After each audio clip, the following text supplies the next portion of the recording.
Good evening and welcome back to Drift Through History. Some historical figures are defined by what they accomplished. Tonight's figure is defined equally by what he never got to do, by the rain that was always coming and never arrived, by the crown that was always his by right and never his in fact. His story carries a quality that goes beyond the ordinary categories of success and failure, triumph and defeat. His life seems to have been designed by fate for maximum dramatic intensity. He rose to heights that no one in his generation could match, defined the values and the aspirations of his entire civilization more completely than any other single person, and then, through a combination of physical calamity and the slow malice of time, watched everything he had built begin to dissolve while he was still alive to see it. Tonight we're talking about him.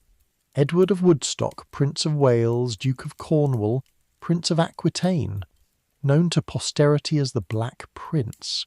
Though that name does not appear in any source written during his lifetime, and its origin is one of the small historical puzzles that surround a career otherwise extensively documented. He was the heir to the English throne who never became king.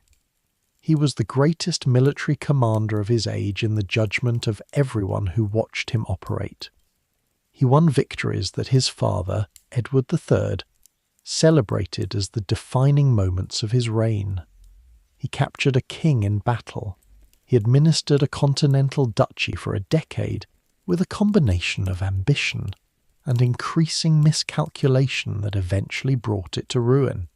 And then he came home to England sick with the disease that his contemporaries could not diagnose, and that historians and doctors have been arguing about ever since, and spent the last 8 years of his life dying slowly while his son grew up and his father aged, and the political world of which he had been the brightest ornament rearranged itself round his absence. He died in June 1376 at the age of 45, a year before his father and more than a year before his son would be crowned Richard II. He never sat on the throne of England. He never got to show whether the military genius that had made him the most celebrated commander in Europe could have translated into the political wisdom that governing England required.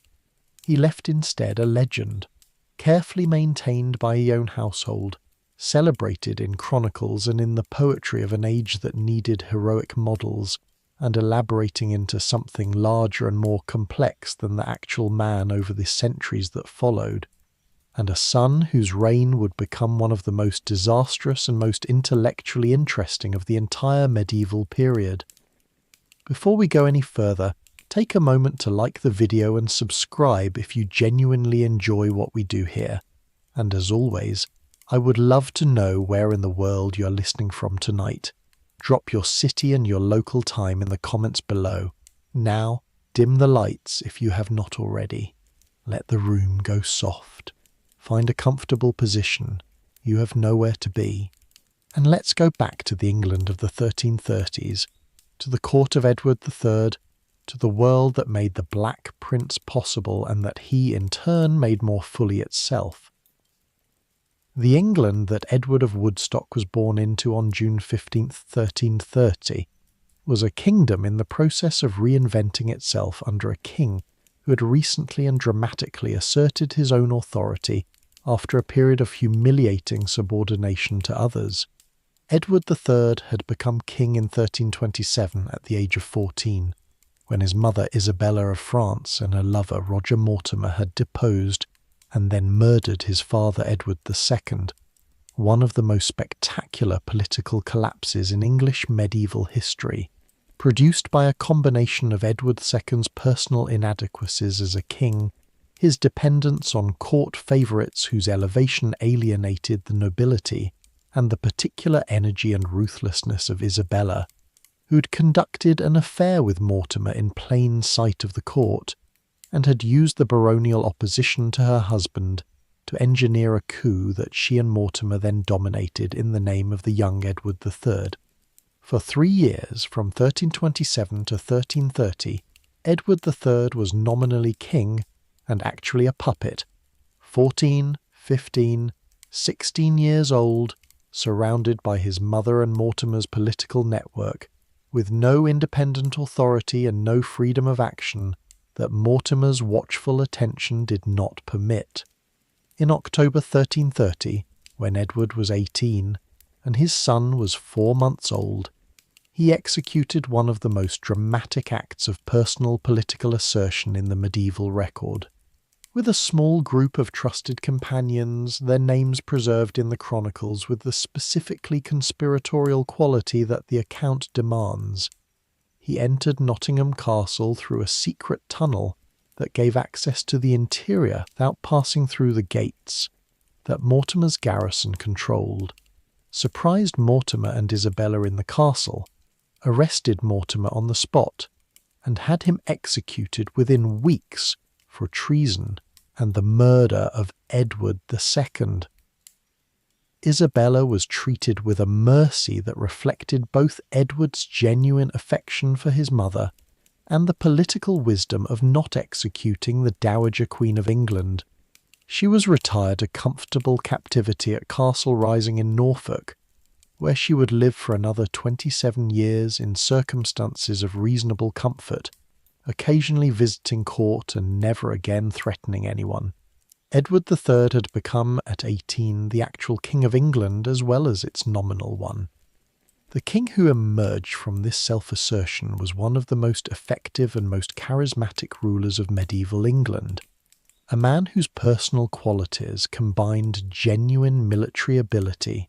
political intelligence, magnificent physical presence, and a gift for the kind of theatrical self-presentation that the chivalric culture of the 14th century valued and rewarded. He was tall, handsome, athletic, warm in personal manner, generous to his companions, and capable of a personal loyalty to those who served him well, that created the kind of court culture in which able men competed for the honour of the king's company and the rewards that closeness to the king provided. He was also, in his larger strategic ambitions, an extraordinarily aggressive king whose claim to the French throne, derived through his mother Isabella, daughter of Philip IV of France, would eventually produce the 100 Years' War and reshape the history of both kingdoms for more than a century. Edward of Woodstock grew up in this court, the eldest son and heir, the child on whom all the dynastic hopes of the most successful English royal house since William the Conqueror were focused. His education was appropriate to his position, the training in arms and horsemanship that a medieval prince required, the instruction in the chivalric values that the culture expected its highest practitioners to embody, the political and administrative education that would eventually be required of a king. His father ensured that he was exposed to the business of governance from an early age, and the records of the prince's household from his teenage years show a young man who was already conducting his own affairs, managing his own estates, and being treated as a significant political figure in his own right, rather than merely as the king's son waiting to inherit. Before we can properly understand the military career that would make Edward of Woodstock famous across Europe, we need to understand the war that produced his greatest opportunities, the specific conflict whose origins lay in the peculiar tangle of dynastic law, feudal obligation, and strategic calculation that brought England and France into the most sustained conflict in the medieval period. The claim that Edward III advanced to the French throne was legally coherent in a way that is sometimes dismissed by historians, impatient with medieval dynastic logic, but that contemporaries took seriously enough to make it the basis of a war lasting over a century. Philip of France had died in 1314, leaving 3 sons, Louis VI, Philip V, and Charles V, who had each reigned and died without producing male heirs. When Charles V died in 1328, the male Capetian line that had ruled France since 987 was extinct. the question of succession was urgent and contested. Edward III of England claimed the French throne through his mother Isabella, Philip VI's daughter, a maternal link that would make him Philip IV's grandson, and, by the logic of inheritance that governed most European kingdoms, the legitimate heir. The French nobility and the assembled peers of France rejected this claim on the basis of what was retrospectively called the Salic law, the principle that succession to the French throne could not pass through a female line. They elevated Philip of Valois, a cousin of the male line, as Philip VI instead. The legal argument was not as settled in 1328 as it would later be made to appear. The specific application of the Salic law to royal succession had not been formally established in France before the 1314-1328 succession crisis, and the decision to bar Edward III's claim was as much a political choice as a legal determination. The French peerage preferred a French king to an English one, and the Salic law provided a legal justification for a preference that had other, more practical grounds. Edward III initially accepted the French decision and paid homage to Philip VI for his French territories, including Gascony, the English-held duchy in southwestern France that was the most important territorial connection between the two crowns and the source of the most persistent diplomatic friction between them. The relationship between the English king and the French king over Gascony was one of the most fertile sources of conflict in medieval European diplomacy, because it placed the English king in the structurally impossible position of being simultaneously a sovereign monarch in England and a vassal of the French king for his French territories. The obligations of vassalage, the requirement to attend the French king's court to provide military service, to accept French judicial jurisdiction over disputes arising in the territory, conflicted with the dignity and the practical interests of a king who was himself the sovereign of a major kingdom. Every English king who held Gascony faced this dilemma, and none of them managed it without periodic friction with France. Edward III's response to the friction by the late 1330s was to escalate it into a formal claim to the French throne itself, a claim that transformed the dispute from a quarrel about feudal obligations into a question of fundamental sovereignty. The specific incident that triggered the formal outbreak of war in 1337 was Philip VI's confiscation of Gascony. His declaration that Edward III had forfeited his French territories by various violations of his feudal obligations, including his support of Robert of Artois, a French nobleman who had fled to England after a legal dispute with the French crown, and whom Edward had received and sheltered. Philip's confiscation was legally questionable and practically aggressive, and Edward III's response was to formally claim the French throne and to begin assembling the alliance network and the military forces that would constitute the opening of what we now call the 100 Years' War. The specific intellectual and cultural formation of Edward of Woodstock was shaped by the chivalric culture that his father had done more than any other English king to promote and systematize. Edward III was the founder of the Order of the Garter in 1348, the most prestigious order of chivalry in England, limited to the king and 25 knights of demonstrated military ability and social standing, whose motto, Honi soit qui mal y pense, shame on him who thinks evil of it, was reportedly coined by Edward III himself in reference to an incident involving a garter dropped by the Countess of Salisbury at a court ball. Whether that specific origin story is accurate is uncertain. The chronicles that record it were written sometime after the event and have the quality of retrospective mythologization. But the Order of the Garter was a real institution, with real ceremonies and real membership, and its founding reflected something genuine about Edward III's understanding of kingship.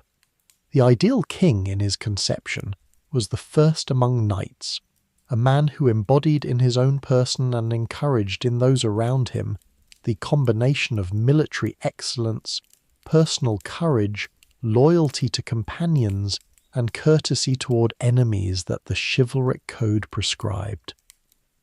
Edward of Woodstock absorbed this culture completely. He was, by every contemporary account, the most perfect embodiment of the chivalric ideal that his generation produced, not merely technically accomplished in the arts of war. Though the technical accomplishment was real and formidable, but genuinely committed to the values that chivalry represented, treating prisoners with courtesy, honouring the obligations of ransom with scrupulous care, maintaining the personal connections with his household knights with a warmth and a consistency that earned him a loyalty that was not merely professional, but personal. When he died in 1376, the men who had served him for decades wept with a grief that the chronicles record with sufficient specificity to suggest that it was genuine rather than performed. The military career of the Black Prince began, formally, at the Battle of Crécy in August 1346. But to understand what Crécy meant and why it mattered, you need to understand the campaign that produced it, the extraordinary march through Normandy that preceded the battle, and that demonstrated, even before the armies met, that Edward III was conducting operations on a scale, and with a tactical sophistication that the French military establishment was not fully prepared to meet. The Crécy campaign began with the English army landing at Saint-Vaast-la-Hougue, on the Cotentin Peninsula of Normandy in July 1346, a landing that surprised the French, who had expected the English attack in Gascony rather than in the north. Edward III had approximately 12,000 men, a force modest by French standards but composed almost entirely of veterans with high proportions of the archers and experienced men-at-arms that his tactical system required. What he lacked in numbers he more than compensated for in operational speed and tactical coherence. The army moved through Normandy with a speed that the French defence could not match, burning and plundering as it went in the chevauchée tradition that was both economically devastating and politically calculated. Every town that burned was evidence that Philip VI could not protect his own kingdom. The English army sacked Caen, the largest city in Normandy, in late July 1346, a sack that the sources describe with a specificity about the wealth extracted that suggests both the scale of the prize and the organisational ability required to manage a large-scale urban sacking without allowing it to dissolve into uncontrolled looting. From Caen, Edward moved north and east toward the Seine, crossing near Paris in a series of manoeuvres that brought the English army to within sight of the French capital before turning north toward the Somme. The French were now in full pursuit, and the English had to cross the Somme ahead of a French force significantly larger than themselves. They found a ford at Blanchetaque and forced the crossing against French opposition, the first engagement of the campaign, a dangerous affair in which the English managed the crossing with sufficient tactical control to hold the ford against the French cavalry attempting to dispute it. From the Somme crossing, Edward moved to the position at Crécy-en-Ponthieu that he had apparently chosen in advance as the ground on which he was willing to fight, which tells you something important about the confidence with which he approached the coming engagement. He was not merely trying to escape a pursuing enemy, he was choosing his battlefield. The military career of the Black Prince began formally at the Battle of Crécy in August 1346, when he was 16 years old. The battle was the opening encounter of the Crécy-Calais campaign, one of the most important military operations of Edward III's reign,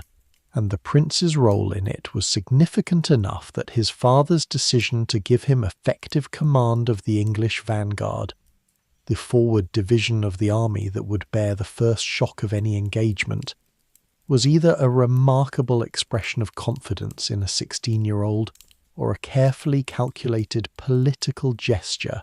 designed to give the heir his first battle honours in a context where the king's own presence and the strength of the English force made the risk of genuine disaster manageable.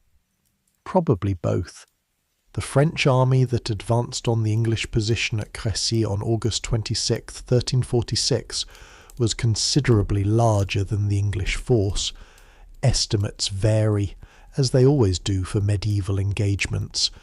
but the broad consensus of modern scholarship puts the French at something like 3 to 4 times the number of the English. What the French had in numbers, however, they lacked in tactical coherence and command unity. Philip VI of France, Edward III's cousin, and the man whose throne Edward was claiming, had an army that combined the heavy cavalry of the French nobility, whose tactical preference was the mounted charge regardless of terrain and circumstances, with a large contingent of Genoese crossbowmen whose skills he had hired and whose limitations he significantly underestimated. Edward's English and Welsh army combined dismounted men-at-arms, deployed in disciplined formations behind defensive stakes, with the English long bowmen who were the tactical instrument that would define the Crécy, Poitiers, Agincourt tradition of English military success across the following century.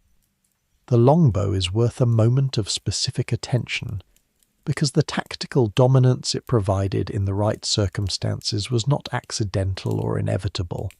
but the product of a specific combination of weapon characteristics, training requirements, and battlefield management that the English had developed systematically, and that their French opponents consistently failed to counter effectively. The English longbow was a weapon of extraordinary range and penetrating power.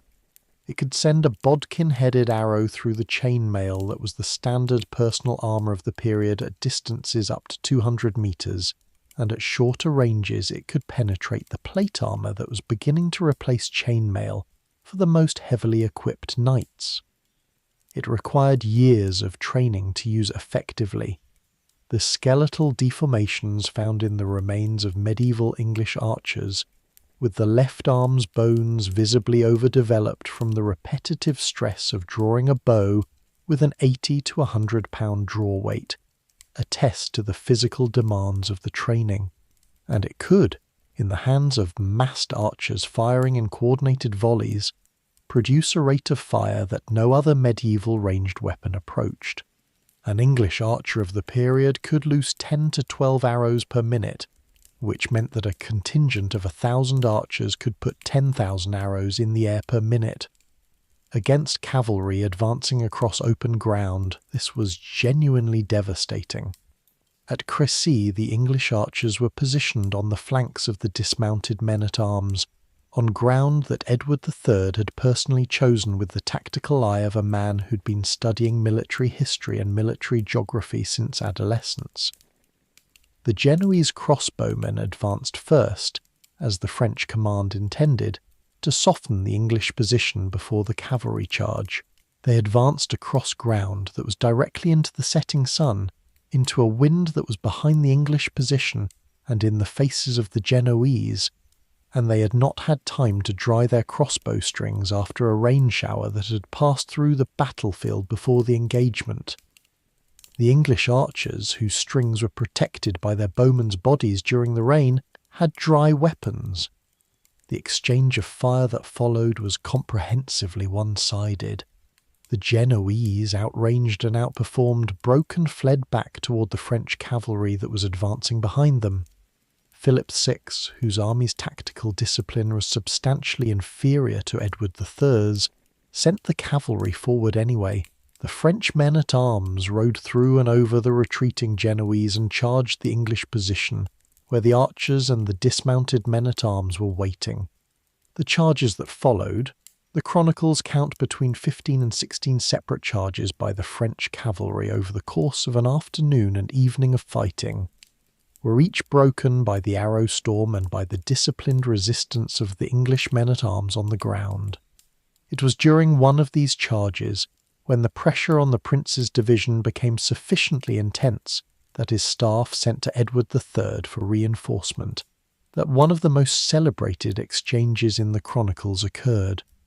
The king, receiving the message, asked whether his son was dead or unhorsed. Told that neither was the case, he reportedly replied that the prince had no need of him, that the prince should let the boy win his spurs, and that he would send no help until the situation was truly desperate. Whether Edward III said exactly these words is uncertain. The account comes from the chronicler Froissart, who wrote after the event and whose dramatic gifts were not always matched by his documentary precision. What is not uncertain is that the prince's division held, that the reinforcement did not come, and that Crécy was won. The casualties at Crécy were astonishing by any standard. The French dead included the King of Bohemia, John the Blind, who had been brought to the battle as an ally of France, and who reportedly asked his knights to lead him forward, so that he could strike at least one blow, and who died in the fighting with his horse's reins tied to those of the knights who'd honoured his request. Edward of Woodstock, who had fought his first battle on the same ground where John the Blind died, took John's personal emblem, the ostrich feathers and the motto Ich dien, I serve, as his own. That emblem has been the badge of the Prince of Wales ever since, a detail that connects the specific circumstance of a single medieval battle to a constitutional tradition that persists in the 21st century. Between Crécy in 1346 and Poitiers in 1356, the world that the Black Prince inhabited underwent changes so profound that the decade between the two battles might as well have been a generation. Understanding those changes, the fall of Calais, the catastrophe of the Black Death, and the establishment of the Order of the Garter is essential to understanding the specific context in which the Battle of 1356 was fought and won.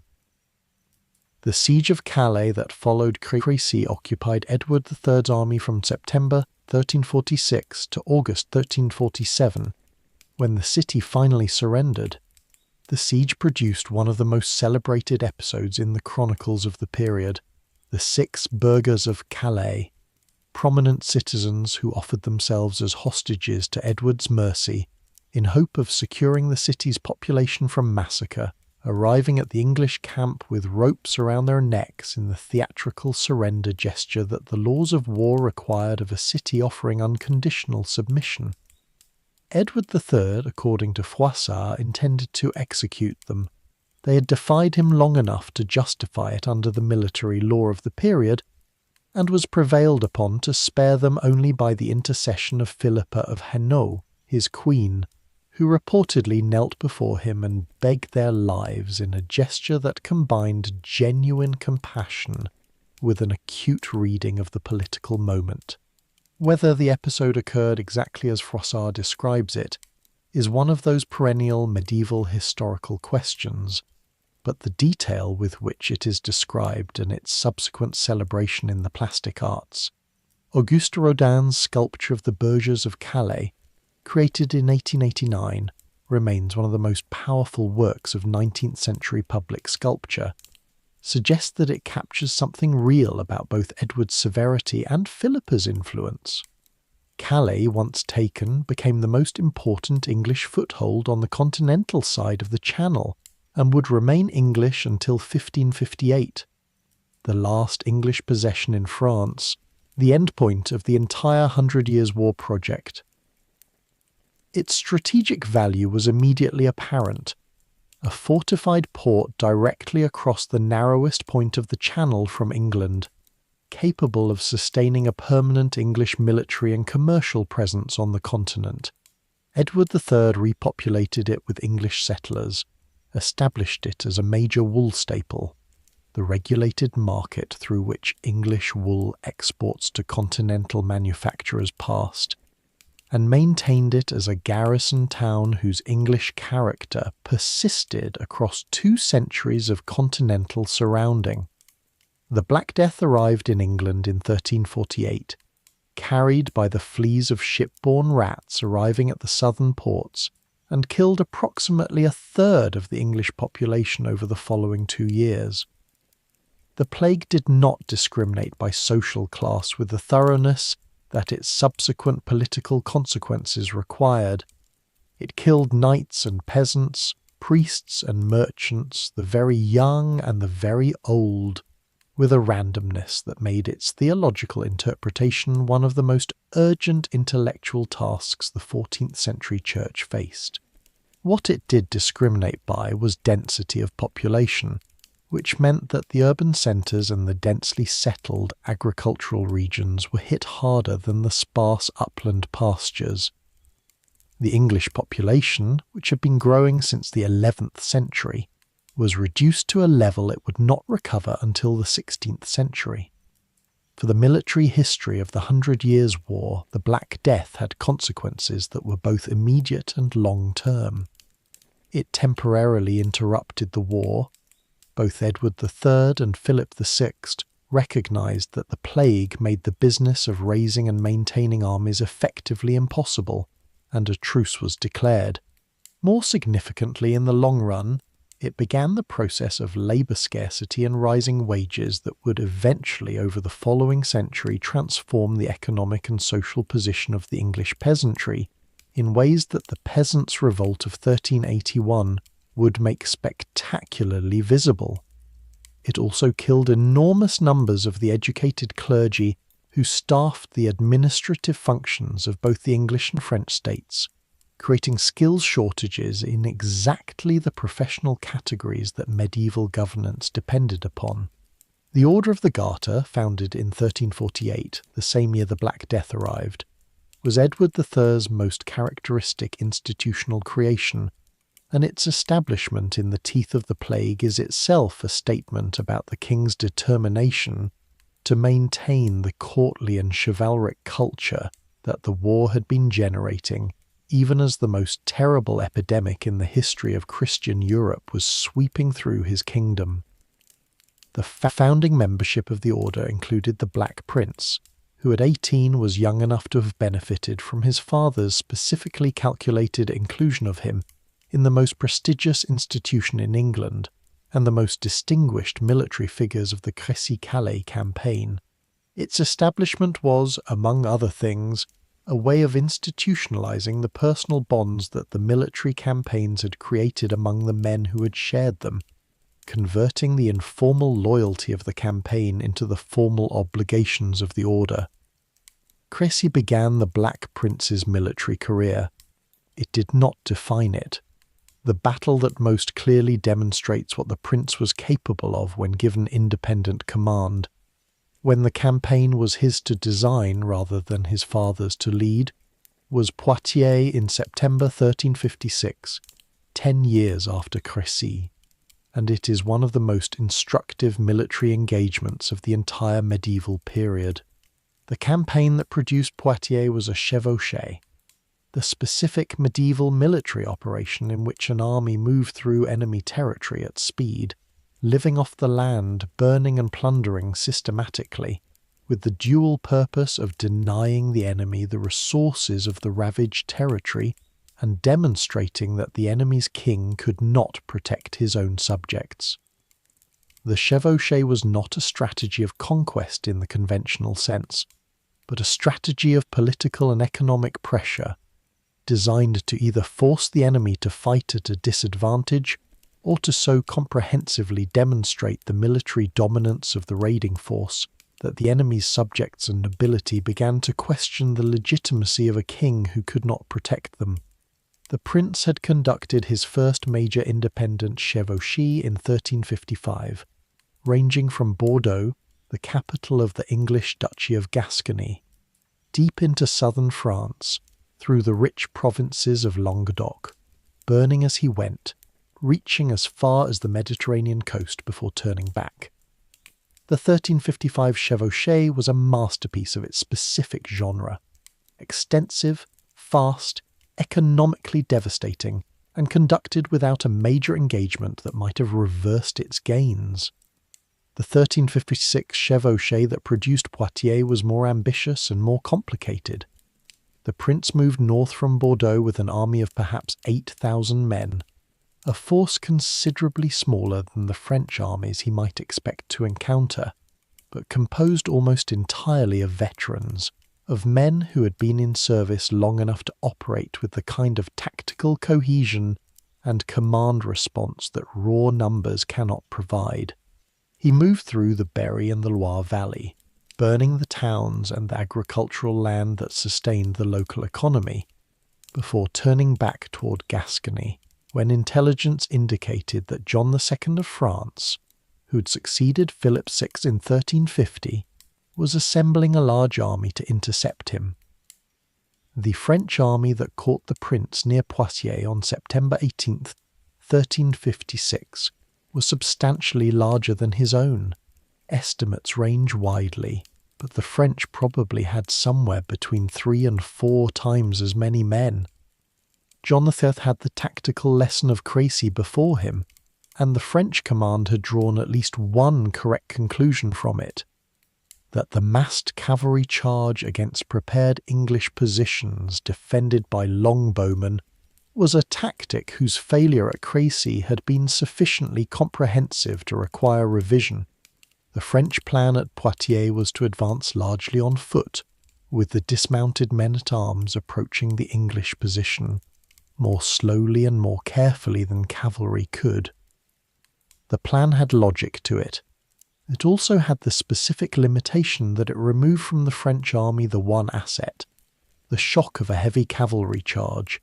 that might have been able to overwhelm the English position quickly enough to prevent the archers from doing their worst. The Black Prince's position at Poitiers was on a gentle ridge at the edge of woodland, with a vineyard on the slope in front of it that broke up the ground over which any French advance would have to move.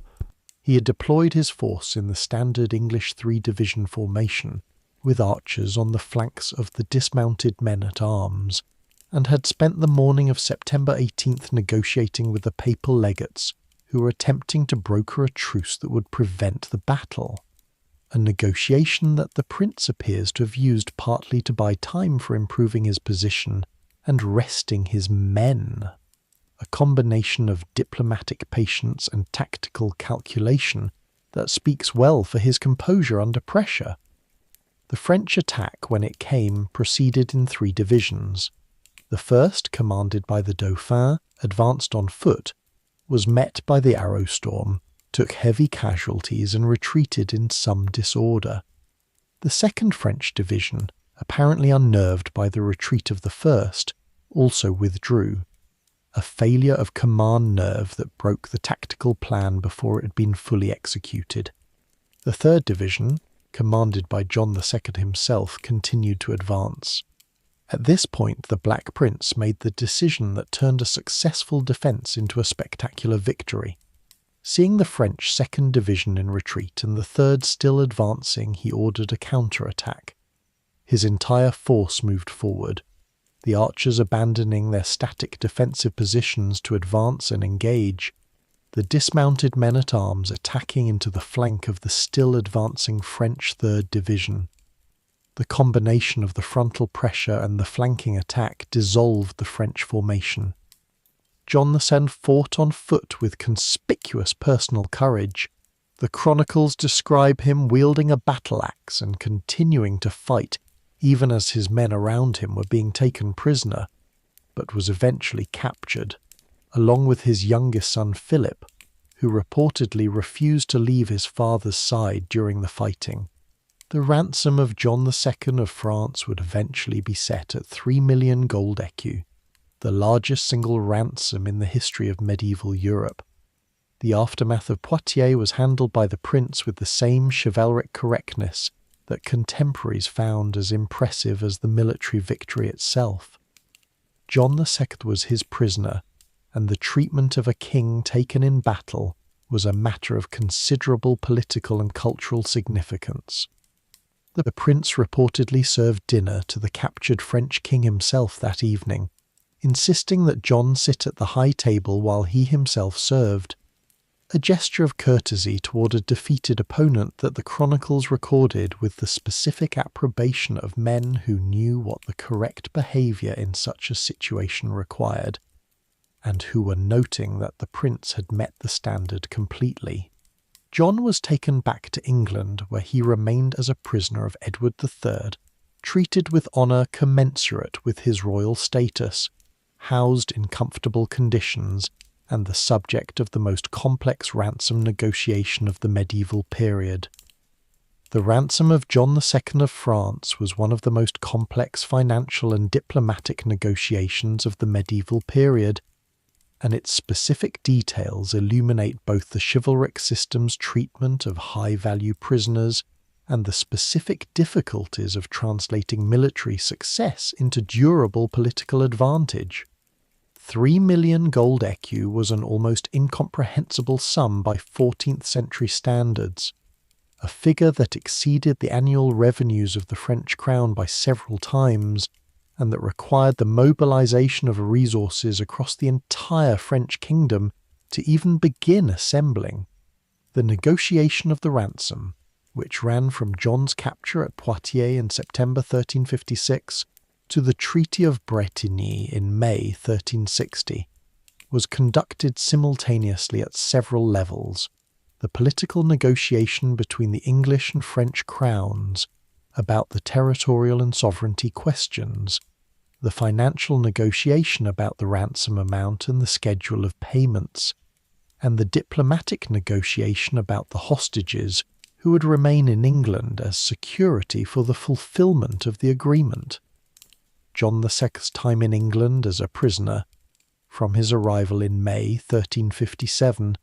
when he was brought to London in a magnificent procession that the chronicles describe in detail, to his departure in October 1360 under the terms of the Treaty of Bretigny, was not imprisonment in any sense that modern usage would recognise. He was housed in the Savoy Palace, the most magnificent private residence in London, and later in Windsor Castle. He hunted, held court, received visitors, conducted correspondence with his kingdom, and lived in conditions that were, if more confined than he would have chosen, comfortable to a degree that reflected both the English king's genuine courtesy toward a royal prisoner and the practical calculation that a dead or mistreated John II was worth nothing, while a healthy and reasonably contented one was worth 3 million écus. The specific indignity of John's position, a king in captivity, dependent on his captor's hospitality, with his kingdom in the hands of the Dauphin who was managing the regency, was expressed not in the physical conditions of his captivity, but in the political powerlessness that his absence from France entailed. The Dauphin, the future Charles V, governed France during his father's captivity, with a competence that surprised many observers, and that produced, among other things, the effective suppression of the Jacquerie, the massive peasant uprising of 1358 that briefly threatened the foundations of French noble society, without John's guidance or presence. The Dauphin's success in managing the regency was itself a kind of political commentary on the prisoner king's situation. John II's eventual return to captivity is one of the stranger episodes of the entire medieval period. Released under the terms of Bretigny and the subsequent payments, John allowed his son Louis of Anjou, who had been provided as a hostage for the remaining ransom payments, to escape from English custody. Under the chivalric code, a man whose hostage had escaped was honour-bound to return himself to captivity. The pledge that the hostage represented had been violated, and the only way to restore it was to restore the pledged person. John II returned voluntarily to England in January 1364, explaining to the French nobility and the European community that his honour required it. He died in London in April 1364, before the remaining ransom could be arranged. Whether his decision to return was genuinely motivated by chivalric honour, or was also partly an expression of the exhaustion and the depression that his captivity, his failed return, and the continuing difficulties of his kingdom had produced, is a question that the medieval sources don't fully resolve, and that modern psychology finds interesting.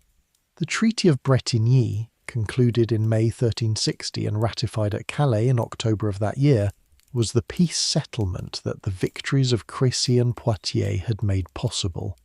and it represented the high water mark of English territorial achievement in France during the entire Hundred Years' War. Edward III renounced his claim to the French throne, the claim that had started the war, in exchange for full sovereignty rather than feudal tenure over an enormously enlarged Aquitaine that comprised roughly a third of France in the southwest, plus Calais, Poitiers, and various other territories. It was, by any measure, a remarkable diplomatic achievement, converting two great military victories into a territorial settlement that gave England more of France than any English king had held since the Angevin Empire of Henry II. The Black Prince was granted the principality of Aquitaine, the expanded territory that the Treaty of Bretigny had confirmed as English in 1337, and his decade as Prince of Aquitaine represents a different kind of test from the military campaigns that had made his reputation. The test of peacetime governance, of the administrative and diplomatic management of a large and diverse principality whose population was French-speaking and whose noble class had their own interests that English rule did not automatically serve. The prince's record in Aquitaine is more mixed than his military record,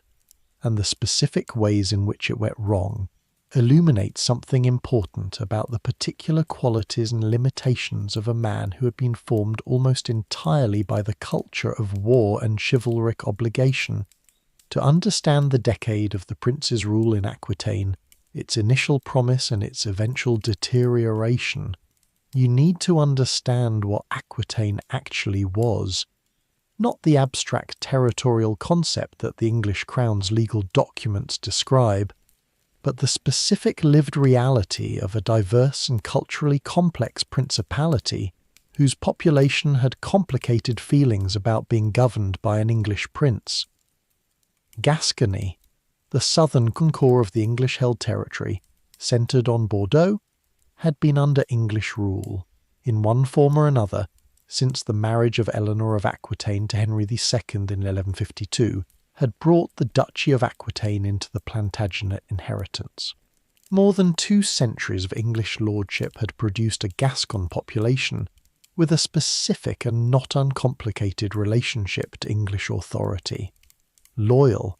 in the sense that the Gascon nobility had generally preferred English lordship to French lordship, partly because the English were more distant and therefore less immediately intrusive, and partly because the specific commercial relationship between Gascony and England. The wine trade that sent Gascon claret to English tables and English cloth and wool to Gascon merchants was one of the most important economic relationships in medieval northern Europe. The Gascon wine trade was not peripheral to the English economy but central to it, and the commercial ties that sustained the trade were themselves a form of political cement that the purely military account of the 100 Years' War consistently underemphasizes. The population of Aquitaine beyond Gascony, the Poitevin nobility to the north, the lords of the Limousin and the Périgord and the Quercy, had different histories and different degrees of attachment to English lordship. Many of them had been under French sovereignty within living memory, and had transferred allegiance to England under the Treaty of Bretigny, only because the treaty's military and political context made transfer prudent, rather than because English rule was specifically welcome. Their loyalty was conditional in a way that the prince's governance needed to continuously reinforce, and the specific failure of the fouage crisis was partly a failure to maintain the reinforcement that keeping conditional loyalty conditional required. The cultural world of Bordeaux and the Gascon towns in the mid-14th century was specifically southern French. The troubadour tradition, Occitan language and literary culture, the specific forms of aristocratic sociability that the southern French nobility had developed over centuries of relative autonomy from northern French domination. The prince governed this world as an outsider who could appreciate its qualities.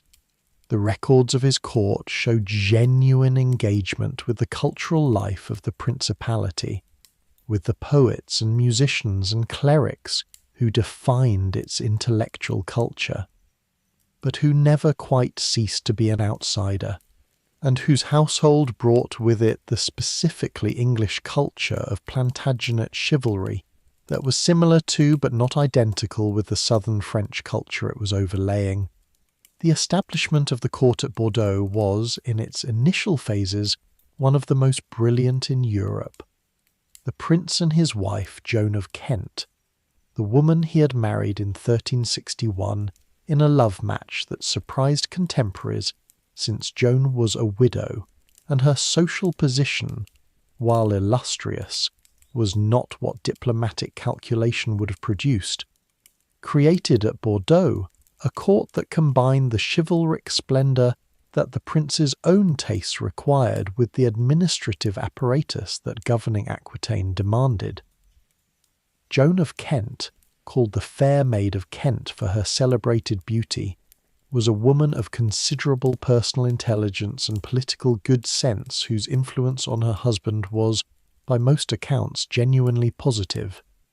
She bore him 2 sons, Edward, who died in childhood, and Richard, born at Bordeaux in January 1367, who would become Richard the Seine. The court at Bordeaux was, at its height, a centre of European chivalric culture, attracting knights and poets and musicians from across the continent to the household of the man who was widely acknowledged as the greatest knight of the age. The governance of Aquitaine required more than chivalric splendour, however, and the prince's management of the principality revealed some specific limitations. He was generous to his household knights and to those who served him well in the field, but his generosity required revenue, and the revenue of Aquitaine was insufficient for the expenses of the court he maintained and the military obligations he was beginning to take on beyond the principality's borders. The taxation that he imposed on his Gascon and Poitevin subjects, the fouage, a hearth tax levied in 1368 to fund the Spanish expedition we are about to discuss, was resented with an intensity that reflected not merely the economic burden of the tax itself, but the accumulated resentment of a nobility that felt its own customary rights and privileges inadequately respected by an English prince who governed with the directness that military command had taught him, rather than the political delicacy that the management of a feudal nobility required. The Spanish expedition of 1367 was the enterprise that, in retrospect, appears as the hinge point of the Black Prince's career. The moment at which his military genius produced a victory that was in military terms as complete as anything he had ever done, and in political and financial terms a catastrophe from which the Principality of Aquitaine never recovered.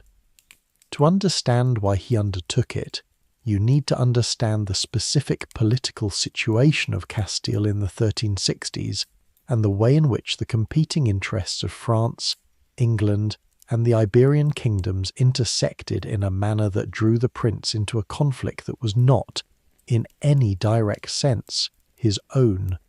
Peter of Castile, known to his supporters as Peter the Just and to his enemies, and to posterity as Peter the Cruel,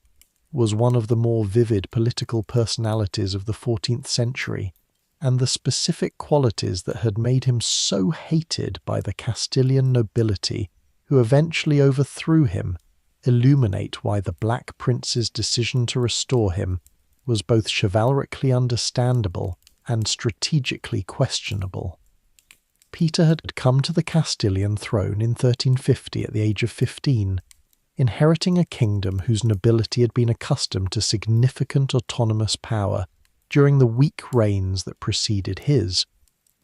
His response to this inheritance was to assert royal authority with a directness and a violence that the Castilian noble class found both threatening and infuriating. He executed his half-brothers, the bastard sons of his father Alfonso X by the king's mistress Eleanor of Guzman, with a thoroughness that eliminated the most obvious focus for noble opposition, but that also created in the surviving members of the Trastamara family a determination to destroy him that would eventually succeed. He executed numerous members of the Castilian nobility on charges of treason that contemporaries sometimes found convincing and sometimes found pretextual, and his personal conduct, the relationships with mistresses, the financial arrangements with the Jewish communities of Castile, the specific character of his political violence, gave his enemies a rich supply of material with which to construct the reputation for cruelty that his nickname encapsulates. Whether Peter deserved his reputation is a question that Castilian historians have debated across the centuries with a persistence that reflects how deeply the subsequent dynastic politics of Spain were shaped by the Trastamara victory over him. The Trastamara dynasty that Henry founded ruled Castile for the remainder of the medieval period, and Trastamara historians had obvious interest in presenting Peter in the worst possible light. More recent scholarship has noted that Peter's administrative record was not without achievement. He was an effective legal reformer in some respects, and his patronage of Jewish and Muslim subjects of the Castilian crown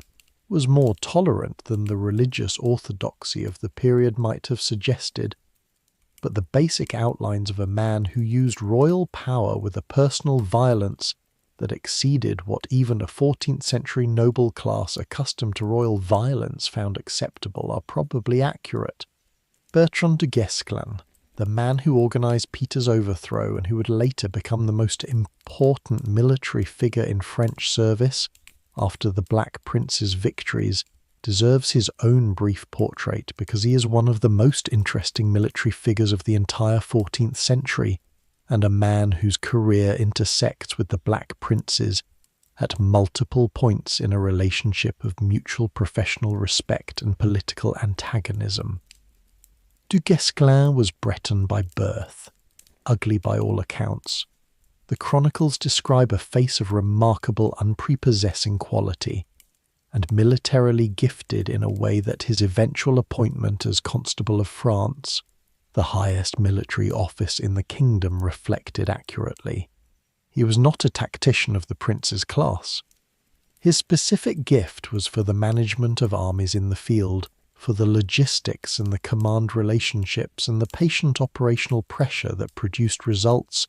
without risking the kind of decisive engagement that the English tactical system had proven so capable of winning.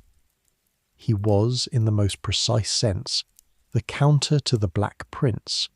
a commander whose specific strengths were defined partly by the need to avoid the situations in which the prince's specific strength would tell. And to posterity, as Peter the Cruel had been King of Castile since 1350 and had managed his reign with a combination of genuine administrative ability and an appetite for violence that his nickname accurately reflected. He had executed numerous members of the Castilian nobility, including members of his own family, with a directness and a lack of political calculation that had created a substantial and well-organised opposition within his kingdom. In 1366, this opposition found its champion in his illegitimate half-brother, Henry of Trastamara, who invaded Castile with French support,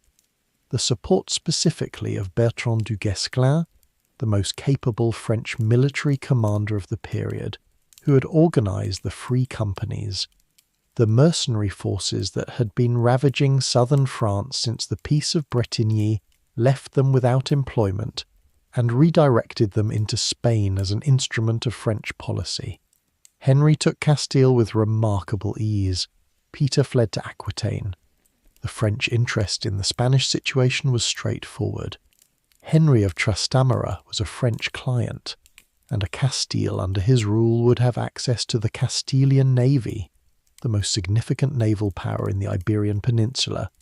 which France could use against England in the Atlantic. England's interest was the mirror image. An English-allied Castile under Peter there would deny that naval power to France and potentially provide it to England. The Black Prince, calculating these interests and responding to Peter's appeal for assistance with the combination of chivalric obligation and strategic calculation that his training and his situation both inclined him to, agreed to restore Peter to his throne. The terms on which Peter agreed to repay English assistance were, in retrospect, one of the more consequential examples of wishful thinking in medieval diplomacy. Peter promised enormous sums, the costs of the expedition, the wages of the troops, additional payments as tokens of gratitude for services rendered, in exchange for the military force that the prince provided. The promises were made with apparent sincerity, or at least with sincerity sufficient to satisfy the prince,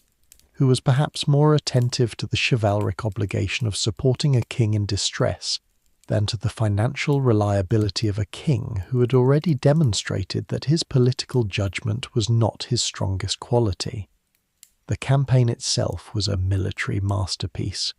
The Black Prince led his army, English and Gascon veterans, including the formidable Sir John Chandos, who was the prince's most trusted captain throughout his career,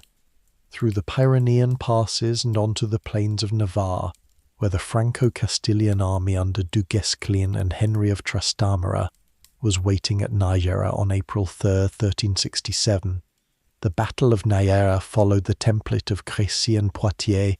with a completeness that suggests either that the Black Prince had found a tactical formula that simply worked against the armies of his era, or that his opponents had failed to draw the correct conclusions from two previous demonstrations of what English archers and dismounted men-at-arms could do when properly deployed. Du Guesclin, who was by far the most tactically sophisticated commander the prince faced in his career, attempted to manoeuvre around the English flanks, but was prevented from completing the manoeuvre before the English advance pinned his force. The engagement that followed was a complete English victory. Du Guesclin himself was captured. Henry fled. Peter was restored to his throne. What followed the victory undid most of what it had accomplished. Peter began almost immediately to demonstrate why his enemies had found him so easy to unite against, executing prisoners and making political decisions that alienated the Castilian nobility, who might have been persuaded to accept his restoration. More critically for the prince's immediate situation, Peter began finding reasons not to pay the promised sums. The army's wages went unpaid. The enormous reimbursements for the expedition's costs failed to materialize. The prince, whose own financial situation was already strained by the costs of the Bordeaux court, found himself having paid for an expedition whose client was unable or unwilling to honour his financial obligations.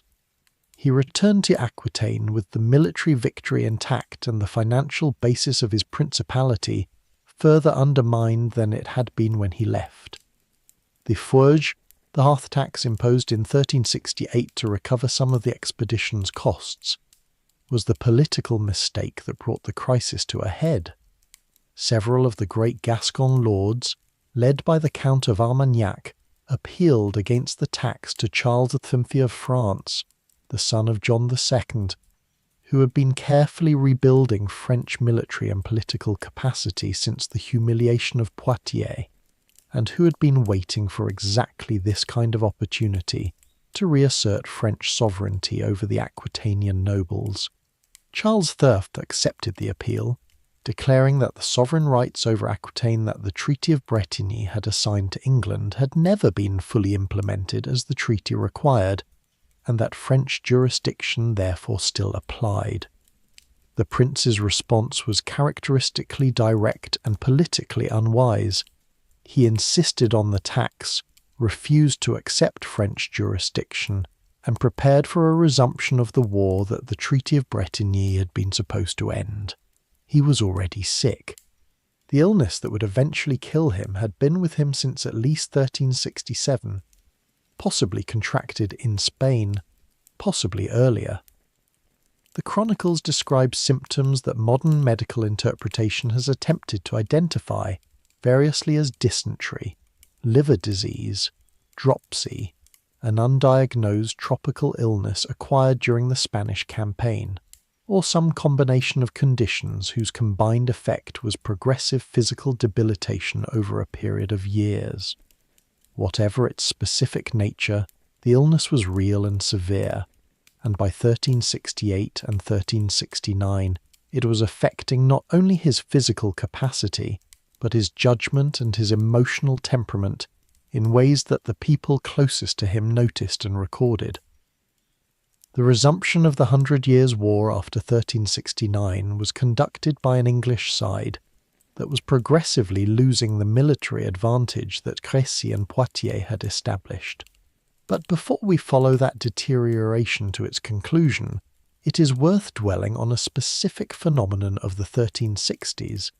that shaped the political and military context of the period in ways that the standard narrative of the 100 Years' War does not always fully address: the free companies. The Treaty of Bretigny had ended the formal war in 1360, but it had not ended the military capacity that the war had created. Thousands of soldiers, English, Gascon, Breton, Navarrese, and various others, had been serving in the armies of both sides for years, and the peace that the treaty established had no mechanism for absorbing them into peacetime occupations or demobilizing them with sufficient compensation to make the transition viable. The result was the free companies, organized bands of soldiers who continued to practice their trade in the absence of formal war by raiding the French countryside and extracting protection payments from towns and villages unable to resist them. The free companies were not bandits in the disorganized sense.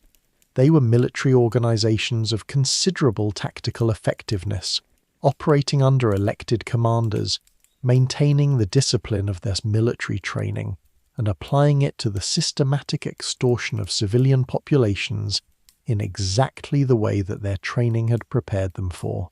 France in the early 1360s was simultaneously recovering from the devastation of the Black Death, the disruptions of the Jacquerie, the ransom crisis of John II's captivity, and the ravages of the free companies, whose activities in southern and central France produced a humanitarian disaster whose scale the chronicles record with horror, and whose political consequences included the steady erosion of French royal authority in the regions where the companies operated most intensively. The solution that Charles V found, channeling the companies into Spain in support of Henry of Trastamara's campaign against Peter of Castile, was specifically the action that brought the Black Prince into the Spanish War, since the prince's decision to support Peter was partly a response to the French use of the companies as an instrument of policy.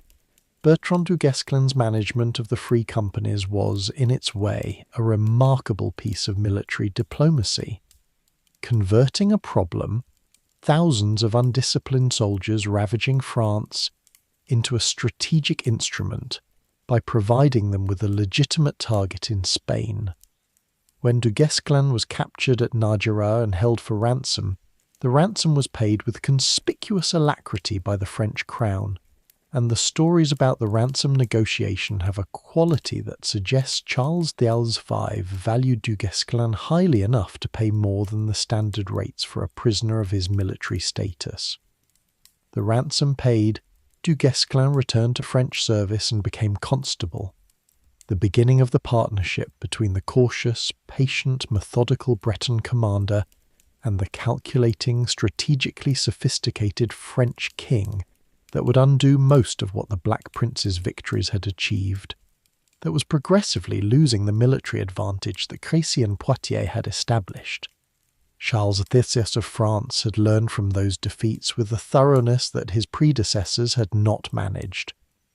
He had rebuilt the French military capacity not by attempting to improve on the tactics that had failed at Crécy and Poitiers, but by essentially refusing to use those tactics, by avoiding the pitched battle that the English excelled at winning, and instead conducting a war of attrition, of siege and manoeuvre,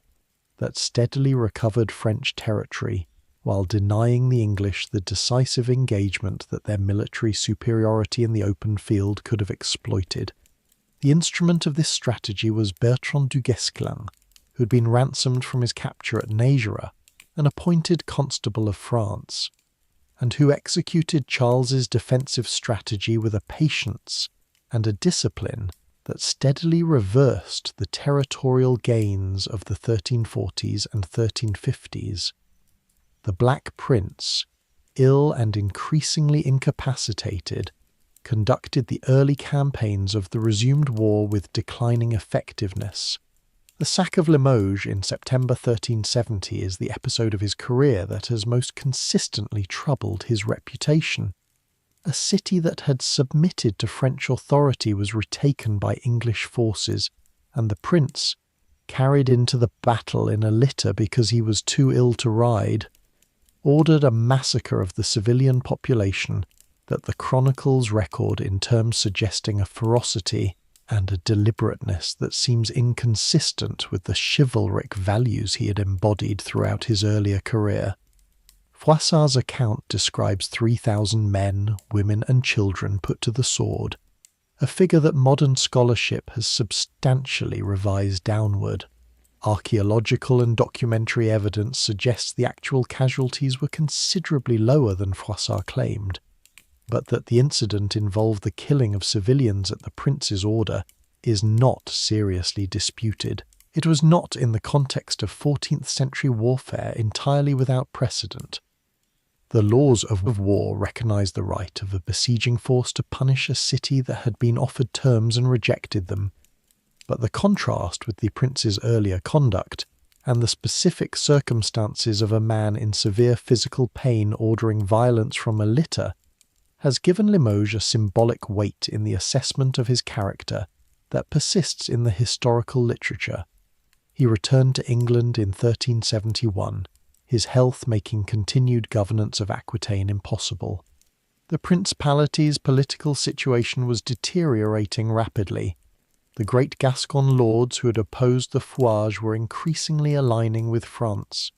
English military capacity in the region was insufficient to reverse the trend, and the political capital that the prince's presence and personal authority might have provided was no longer available. The administration of Aquitaine was effectively handed over to subordinates, and the territory that the prince had governed for a decade began its gradual return to French sovereignty that would be completed, with interruptions, by 1453.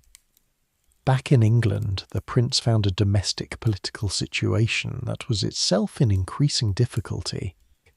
The England of the early 1370s was a kingdom experiencing the specific political consequences of a long war's costs and a long king's decline,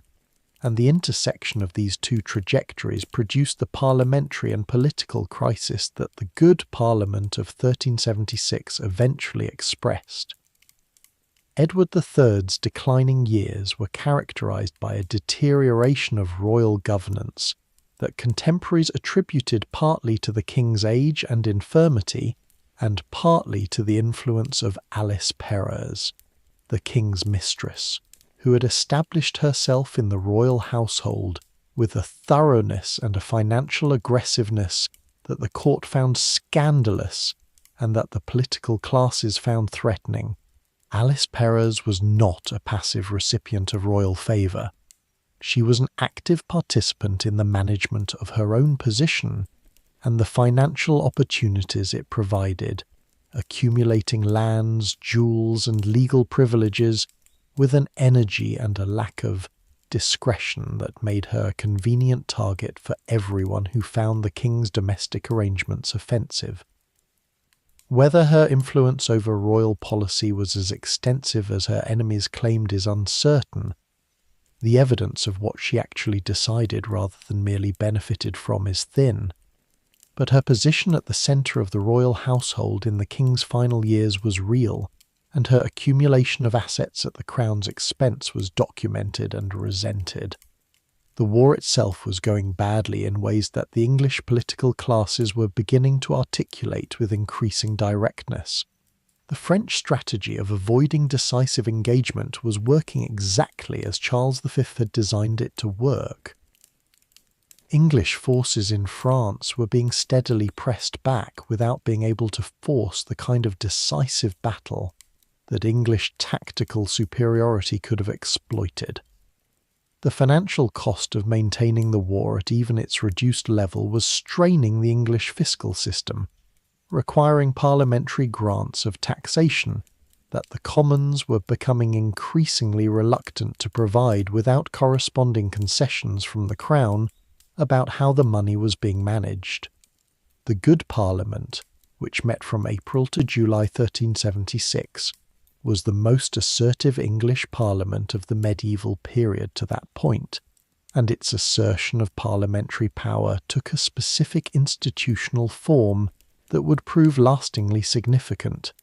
The Commons, the Knights of the Shire and the burgesses of the towns who sat in the lower house,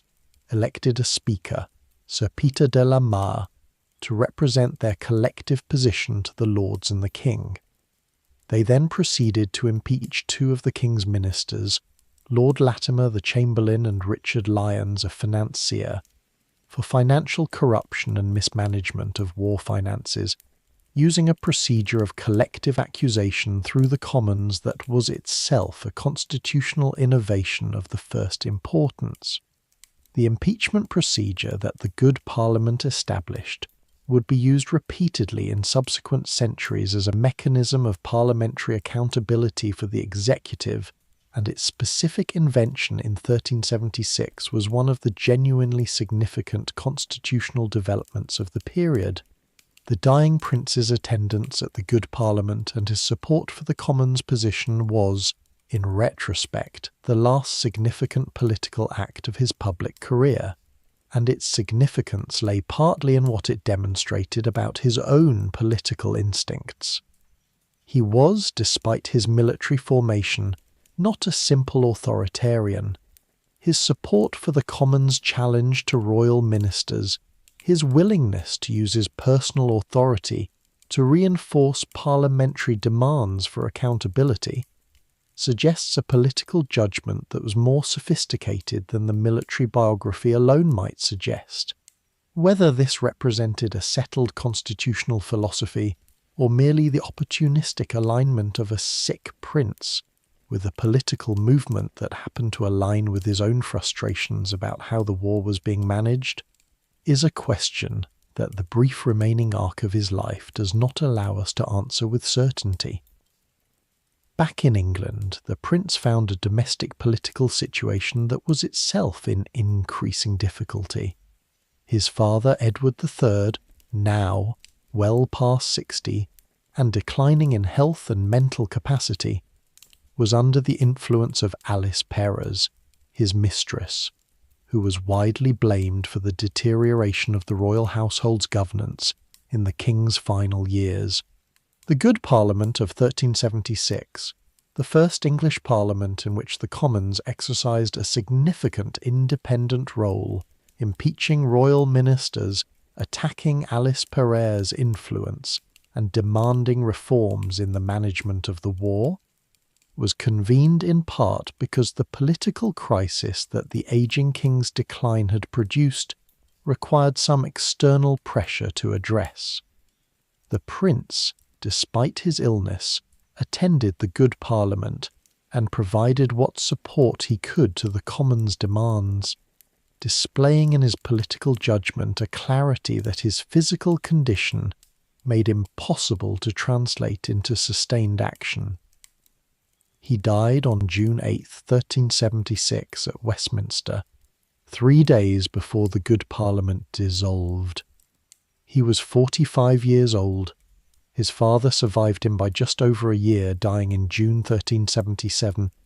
The throne passed to the prince's surviving son Richard, who became king at the age of 10 as Richard II, the child at whose coronation every contemporary observation noted the father who should have been king and was not. The question of the Black Prince's name, why he was called the Black Prince and when,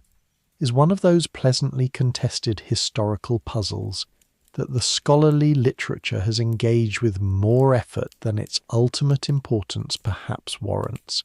but that illuminates something about how historical reputation is made and how subsequent ages reinterpret figures they inherit from earlier ones. The name appears nowhere in any source written during his lifetime. The first appearance of something like the Black Prince in the documentary record comes from 16th-century sources,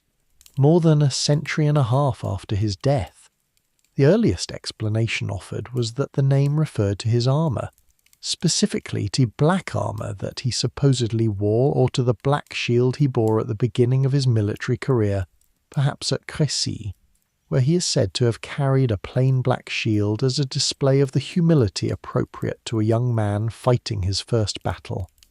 Other explanations have suggested that it referred to the terror he inspired in his enemies, that the French called him le noir, the black, in the sense of something fearsome and dark, or that it derived from the black ostrich feathers of his heraldic badge, or from some other association that the 16th-century sources do not fully specify. The plain black shield explanation has the most plausible documentary support, though the documentary support is itself thin and later than the supposed event. What matters for our purposes is that the name Black Prince, whatever its origin, captured something in the subsequent centuries' understanding of the man that was sufficiently evocative to stick, something about the combination of military darkness and chivalric brilliance that his career embodied, the shadow and the shine of it. He was a man who burned cities and served dinner to captured kings. He was a man who won battles of legendary quality and administered a duchy with progressive incompetence. He was a man who embodied the chivalric ideal more completely than any of his contemporaries, and who died watching everything he had built dissolve while he was too sick to prevent it. The name Black Prince carries all of that, the darkness and the glory simultaneously, in a way that his official name and titles, however impressive, do not. The chivalric context in which the Black Prince operated is essential to understanding both what he was and why the age celebrated him as it did, because the values he embodied were not merely personal preferences, but the cultural and ethical framework within which the English and French nobility of the 14th century understood their social identity and their obligations to each other and to God. Chivalry in the 14th century was not merely the romantic code of courtly love and tournament display that the later medieval literature tends to emphasize. It was a serious ethical system, grounded in the religious obligations of a Christian warrior that prescribed specific behaviors in specific situations, with a clarity that allowed contemporaries to evaluate any given action against an established standard. The obligations of chivalry included the correct treatment of prisoners. A knight taken in battle was entitled to honourable captivity and negotiated ransom, not execution. They included the maintenance of safe conducts and truces. A flag of truce was inviolable, and its violation was one of the gravest offences the code recognised. They included courtesy to women and to non-combatants, at least in theory, and to a degree in practice that the realities of 14th century warfare consistently complicated. And they included, crucially, a specific code of conduct toward fellow members of the chivalric class that transcended national or political allegiance. The English and French knights who fought each other at Crécy and Poitiers were also, in some sense, members of the same international chivalric culture, bound by the same code, recognizable to each other as men of a certain kind across the political boundaries that their kings were fighting over. The Black Prince understood this culture from the inside, and his career can be read in part as an extended demonstration of what it looked like in practice. His treatment of the captured John II at Poitiers, the dinner, the service, the elaborate courtesy to a man who had just been his enemy, was not personal generosity alone, though personal generosity was part of it. It was the correct behaviour prescribed by the code, performed by a man who had internalized that code thoroughly enough to enact it, without apparent effort in the specific moment that it was required. His treatment of his own prisoners throughout his career was consistently correct. Ransomed at the agreed rates, treated with the dignity their status required, not subjected to the additional humiliations that a less scrupulous commander might have found profitable or satisfying. The tension in his career, the tension that Limoges most starkly illustrates,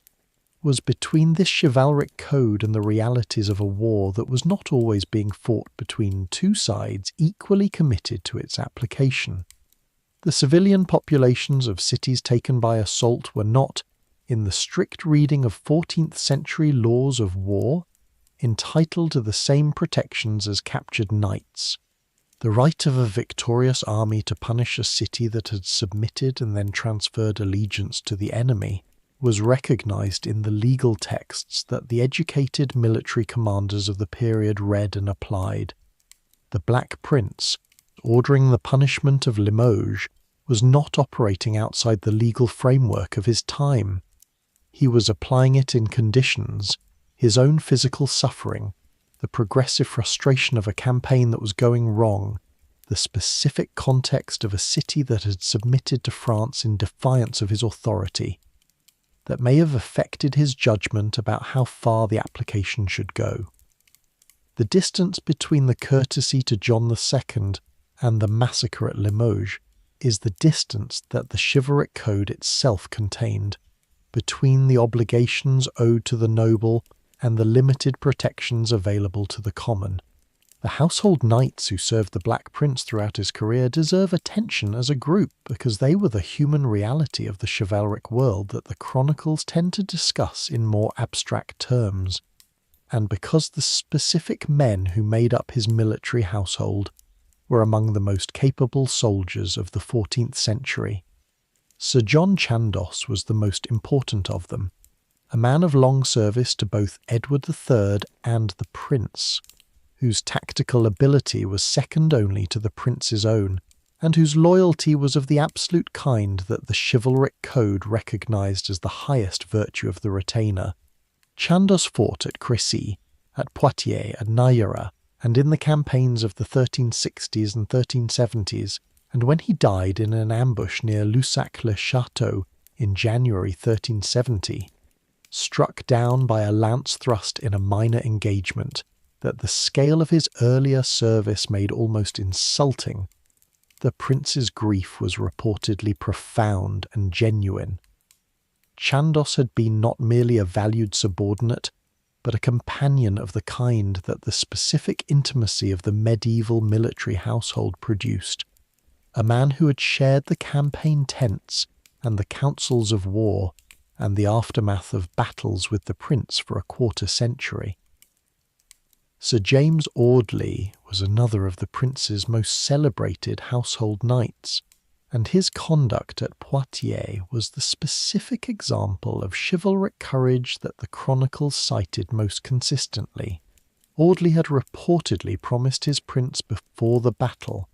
that he would be in the forefront of the fighting, and he honoured the promise with a thoroughness that left him so severely wounded by the end of the engagement that he had to be carried from the field.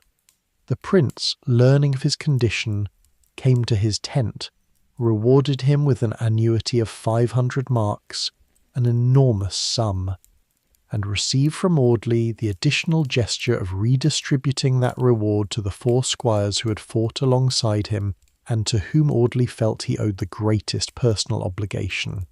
The episode was precisely the kind of exchange that chivalric literature was designed to celebrate, and it was celebrated. Froissart described it in detail, and it circulated through the chronicle tradition as the exemplary illustration of what the chivalric relationship between lord and knight looked like when both parties were performing it correctly. The Black Prince's relationship to his Welsh subjects and his Welsh troops deserves specific mention because Wales, formally incorporated into the English crown since the Statute of Rhuddlan in 1284, contributed disproportionately to the English armies of the 14th century in the specific form of the longbowmen who were the tactical instrument of the great victories. The prince's title of Prince of Wales, which he had held since his birth,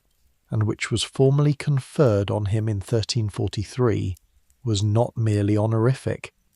It connected him to a specific population of fighting men whose loyalty to the English crown had been built up over the preceding half-century, and whose military capabilities were a fundamental element of the military system that produced Crécy and Poitiers. The Welsh archers who served under his command were not mercenaries but subjects of their prince, and the relationship between the Prince of Wales and his Welsh military following had a specific quality of personal obligation that supplemented the contractual basis on which most medieval armies were organised.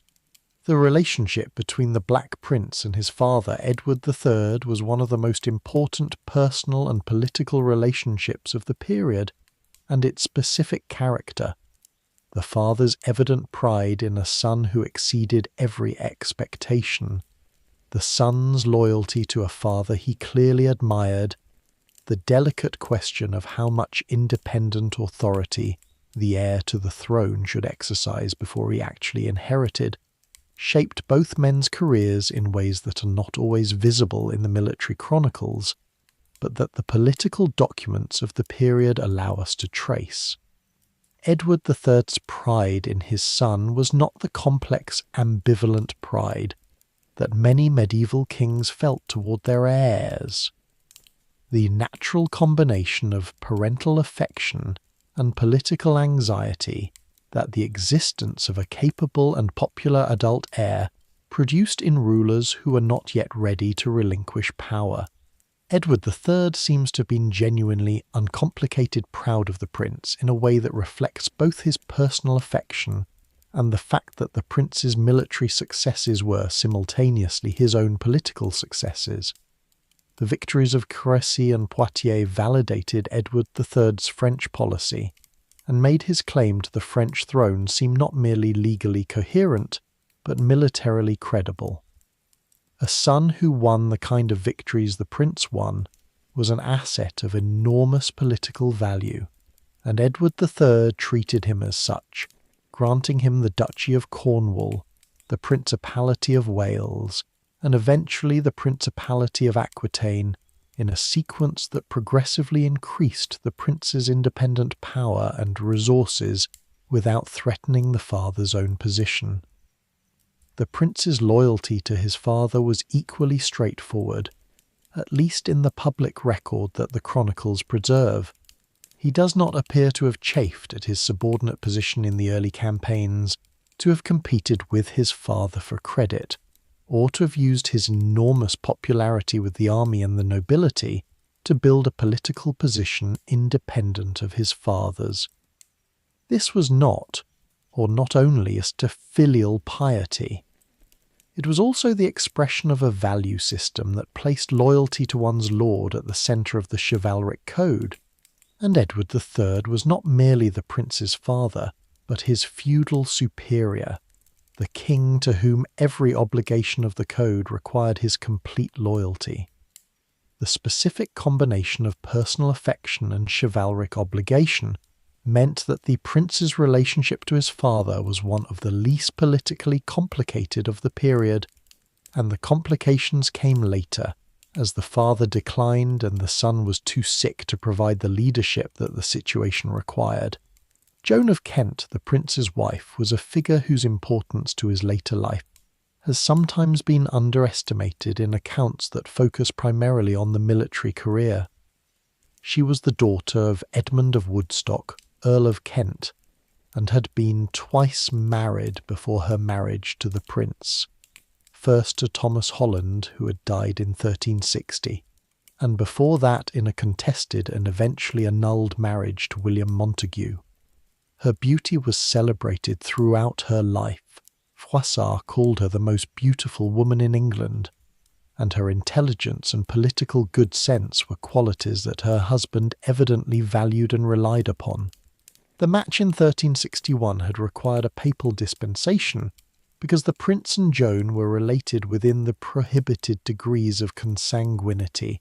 and the papal dispensation required was not pro forma but substantive. It was the personal request of a prince who wanted to marry a specific woman for reasons that were clearly personal rather than dynastic. Joan's role in the management of the Bordeaux court, in the political negotiations of the Aquitanian period, and in the management of her husband's declining years in England was substantial. The children she bore him, the two sons, the eldest of whom died young and the second of whom became Richard II, were the continuation of the Plantagenet line and the specific character of Richard then, whose personality and whose reign were so different from his father's, has sometimes been attributed partly to the influence of a mother who was politically sophisticated in ways that the world of tournament and campaign did not fully develop. Whether Joan's influence was as decisive as this attribution suggests is impossible to determine, but the fact that contemporaries noted it suggests that it was real. The legacy of the Black Prince in English culture and in the subsequent development of English military and chivalric tradition is both extensive and complicated. In the immediate aftermath of his death and his father's death, the accession of Richard II began one of the most turbulent reigns in English medieval history, a reign in which the specific values and political methods that the Black Prince had disembodied were conspicuously absent, and whose absence was noticed and mourned by contemporaries who had lived through the great years of the previous reign. Richard II's reign produced the Lords Appellant, the political crisis of 1387 to 1388, in which a coalition of noble opponents temporarily seized control of the government, the king's subsequent autocratic reaction, the deposition and probable murder of Thomas of Gloucester, and ultimately Richard's own deposition by Henry Bolingbroke, the future Henry IV, in 1399, the arc of Richard III's reign, from the promise of the young king to the catastrophe of his deposition, was read by many contemporaries through the lens of what it might have been if the father had lived to rule, what the Black Prince's England would have looked like. The Chandos Herald, who served in the prince's household and who wrote a verse life of the prince shortly after his death, is the primary source for many of the most celebrated details of the prince's career, and is also the most direct expression of how the prince's own household understood and wished to project his legacy. The biography is not objective. It is hagiography in the most straightforward sense, written to celebrate rather than to critically assess. But its hagiographic character does not make it useless. It tells us what the men who served him thought was important about him, what qualities they wanted posterity to remember, and what version of the chivalric hero they were constructing for the memory of the man they had followed for decades. What the Chandos Herald celebrated was above all the completeness of the prince's chivalric identity, his courage, his courtesy, his generosity, his loyalty, his personal warmth to those who served him, and his treatment of enemies with the respect that their valour deserved. The specific episodes that the biography dwells on are precisely the ones that illustrate these qualities. Poitiers, and the dinner for John II, the rewarding of James Audley, the treatment of prisoners throughout the career. What the biography does not emphasize, and what any balanced assessment has to include, is the Limoges massacre, the financial mismanagement of Aquitaine, the political misjudgments of the Spanish campaign, and the specific ways in which a man formed by war proved inadequately equipped for the demands of peacetime governance. The gap between the Chandos Herald's Black Prince and the more complicated figure that the full historical record reveals is the gap between the legend that was constructed in the immediate aftermath of a man's death and the history that subsequent scholarship recovers. The effigy that lies on the Black Prince's tomb in Canterbury Cathedral is one of the finest surviving examples of 14th-century English funerary art. But the specific circumstances of the prince's burial and the relationship between his memorial and the broader political world of the late 14th century deserve attention that the purely aesthetic appreciation of the tomb does not provide. The prince chose Canterbury himself, specifying in his will that he wished to be buried in the crypt of the cathedral near the shrine of Thomas Becket, the martyred archbishop whose murder in 1170 had made Canterbury the most important pilgrimage site in England, and whose cult had been maintained with undiminished intensity across 2 centuries of subsequent devotion. The choice was not merely personal piety, though personal piety was part of it. It was a statement about the kind of legacy the prince wanted, a connection to the most powerful tradition of English sanctity, a burial place that would attract the pilgrims who would pray for his soul and maintain his memory in the continuous liturgical practice of the cathedral's monks. He was not buried at Westminster Abbey, the traditional burial place of English kings, because he was not a king. Canterbury was the choice of a man who knew he would die as heir rather than sovereign, and who wanted a memorial that was appropriate to what he had actually been, the will that the prince dictated in June 1376, in the last days of his life, when his physical condition made the completion of the document urgent, is one of the most detailed and most revealing documents of the period. It specifies the exact form of his funeral procession, the music to be played, the specific religious offices to be performed, the distribution of his possessions to the household knights and servants who had served him, and the endowments for the prayers that were to be said for his soul. The will reveals a man who had thought carefully about his death and its management, who cared about the specific form of his posthumous memory, and who maintained to the end the organisational attention to detail that the management of a great household required. Richard II's relationship to his father's memory was one of the more psychologically complex aspects of the early years of his reign. He had been 10 years old when his father died, had never known him as a healthy adult, had grown up in the shadow of a legend that the circumstances of his father's decline had prevented any personal reality from complicating. The Black Prince that Richard inherited as a father was already largely the Black Prince of the Chronicles, the perfect knight, the great commander, the ideal of chivalric virtue, rather than the increasingly ill and increasingly uncertain ruler of the Aquitanian decade. Richard's relationship to this ideal was fraught in ways that his subsequent reign reflected. He could not be his father. He was not a military man in his father's mould, did not share his father's martial enthusiasms, and found in art and ceremony and the elaboration of a royal ritual the expressions of royal identity that his father had found in campaign and tournament. The gap between the father the chronicles described and the son who actually sat on the throne was one that Richard felt keenly, and that his enemies used against him throughout his reign. The effigy that lies on the Black Prince's tomb in Canterbury Cathedral, where he was buried at his own request in a chapel directly adjacent to the shrine of Thomas Becket, connecting his own memory to the most important pilgrimage site in England, is one of the finest pieces of 14th-century English bronze work, and it preserves something of what contemporaries found compelling about the man. He's represented in full armour, with the heraldic achievement above the effigy, the shield, the helm, the crest, displayed in the specific form that his own household maintained. The armour is accurate in its detail, representing the transitional plate armour of the mid-14th century that was the actual equipment of his campaigns, rather than the later fully developed plate that subsequent artistic representation tends to assign to him. The face is idealised, as all medieval effigies are, but the overall impression is of a man of considerable physical power and evident authority.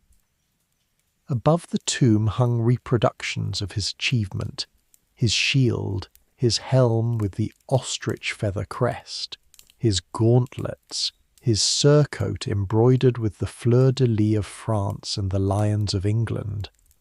The originals, darkened with age and worn by the specific quality of time that only objects that were actually used acquire, were preserved in the cathedral until relatively recently, when conservation concerns led to their replacement with accurate reproductions and the original's permanent installation in a controlled environment. They survive as the most direct material connection to the man himself, the actual objects that were in the room with him, that his hands touched, that were present at Crécy and Poitiers and Najera, and in the hall at Bordeaux when he served dinner to a captured French king. The question of what kind of king the Black Prince would have made, the great counterfactual that hangs over his legacy, is one that historians have approached with varying degrees of engagement and varying conclusions. The optimistic reading focuses on the military genius, the chivalric courtesy, the personal loyalty that he inspired, and the organisational ability that the management of the Aquitanian campaign before its deterioration demonstrated. A king who could win Crécy and Poitiers, who could hold the loyalty of men like Chandos and Audley across decades of campaigning, who could negotiate the complex politics of the French court with the combination of military confidence and diplomatic correctness that the aftermath of Poitiers required,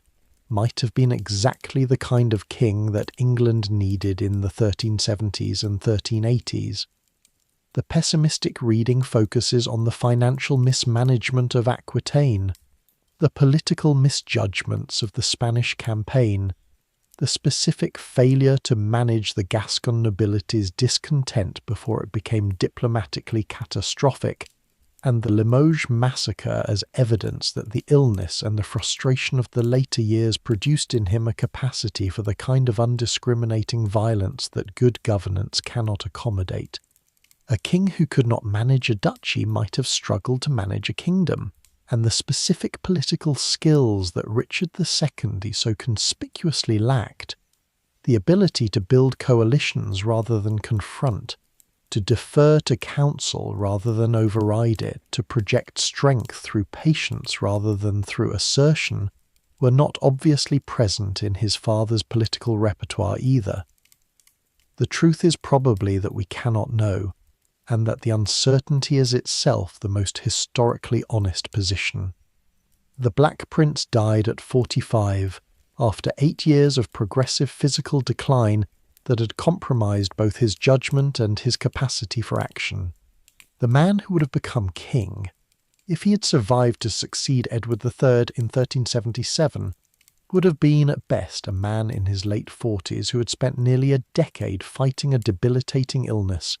while watching his political achievements dissolve. He might have recovered and governed well. He might have continued the decline. The disease that killed him was not cured by the passage of time, and a king who was already failing physically when he was supposed to be at the height of his power would not have guaranteed the kind of reign that his earlier career seemed to promise. What is certain is that the legend served purposes that the historical reality might not have served as well. The Black Prince, as the age remembered him, as the perfect knight, the complete embodiment of the chivalric ideal, the great commander who never got to be king, was more useful to subsequent English kings and their chroniclers than any more complicated truth. Henry VIII, whose victories at Agincourt in 1415 self-consciously echoed the Crécy-Poitiers tradition, was frequently compared to the Black Prince by contemporaries who wanted to situate his achievement within a recognisable heroic lineage. The comparison was useful to Henry VIII's propaganda and to the morale of the English armies that followed him, and it suggests that the Black Prince's memory had, within a generation of his death, acquired the specific quality of a usable legend, something that could be invoked to inspire and to legitimate in the present by connection to the celebrated past. The 100 Years' War that the Black Prince's victories had seemed, at their height, to be resolving in England's favour continued for another 3/4 of a century after his death, before reaching its conclusion. The Treaty of Bretigny's territorial gains, which had appeared to settle the question of English sovereignty over a substantial portion of France, were progressively reversed in the years and decades following the resumption of the war in 1369. Charles V's strategy of avoiding decisive battle, combined with Du Guesclin's patient military pressure, had recovered most of the territory by the time of Charles's death in 1380. The subsequent period of French internal division, the madness of Charles Zague and the civil war between the Armagnac and Burgundian factions, gave Henry V his opportunity at Agincourt in 1415 and at the Treaty of Troyes in 1420, which for a brief moment seemed to realise Edward III's original ambition of the English king becoming King of France. Henry V's early death in 1422, leaving an infant son as the heir to both crowns, began the erosion of that settlement, and the emergence of Joan of Arc in 1429 began the final chapter of the war that ended with English expulsion from all of France except Calais in 1453. The Black Prince's victories, seen in this longer perspective, were the high point of a military strategy that was ultimately unsustainable against a France that was willing to learn from its defeats and that had the resources, demographic, economic, and eventually military, to outlast the English presence in France, regardless of the tactical brilliance that English commanders periodically displayed. The chevauchée that worked so well in the 1340s and 1350s as a strategy of political and economic pressure required an opponent who would eventually be forced to fight a decisive battle to protect his political legitimacy. When France learned not to fight the decisive battle, when Charles V and Du Guesclin adopted the defensive strategy that denied the English the engagement they excelled at winning, the chevauchée became a demonstration of English capacity to destroy rather than English capacity to govern, and the distinction mattered enormously in the long run. The Black Prince, had he lived to govern, would have faced exactly this strategic problem as king. The military instrument that had made him famous was less effective in the 1370s than it had been in the 1340s and 1350s, partly because the French had learned from their defeats, and partly because the financial cost of maintaining English armies in France had grown beyond what the English fiscal system could comfortably sustain. The good Parliament's concerns about the management of the war, which the dying prince had supported in 1376, reflected a genuine English domestic weariness with the costs of French ambition that no amount of military genius could indefinitely overcome. The trajectory that his son Richard II's reign would follow, toward a more pacific foreign policy, toward a recognition that the French ambition was not achievable at acceptable cost, was perhaps the trajectory that English policy needed to follow regardless of who was king, and the Black Prince's identity as the perfect warrior king might have made that necessary adjustment more difficult for him than it eventually proved for the men who succeeded him. The night has settled around you now, and the long story of Edward of Woodstock, the Black Prince, the greatest knight of his age, the king who never was, has reached its proper end. He lies in Canterbury Cathedral under his effigy, his achievement displayed above him, his ostrich feathers still identifiable after 6.5 centuries as the badge of the heir to the English throne. His son's reign ended in deposition and probable murder. His dynasty eventually exhausted itself in the Wars of the Roses that the 15th century produced. The English presence in France that his victories had seemed to establish permanently was gone by 1453. The chivalric world that he embodied so completely was already transforming in the decades after his death into something different, into the Renaissance culture that found the specific ceremonies and specific obligations of medieval chivalry increasingly quaint, and into the military technologies that gunpowder was beginning to make possible, which would eventually render the entire tactical system of longbowmen and dismounted men-at-arms as obsolete as the mounted charge that it had defeated. And yet something persists. The ostrich feathers on the badge of the Prince of Wales persist, connecting every heir to the English and later British throne to the specific moment at Crécy when a 16-year-old prince took the badge of a blind king who had asked to be led into the fighting one last time. The memory of Poitiers persists in the chronicles and in the historical literature as one of the cleanest examples of the combination of tactical intelligence, personal courage, and chivalric correctness that the medieval world valued above almost everything else. The image of the prince serving dinner to his captured opponent persists as the most perfect expression of what the chivalric code looked like when it was embodied by the person who had most thoroughly absorbed it. He did not get to be king. He didn't get to show what kind of ruler the greatest knight of the 14th century would have made. He got instead the arc that fate provides for figures of his particular type, the brilliant early career, the defining victories,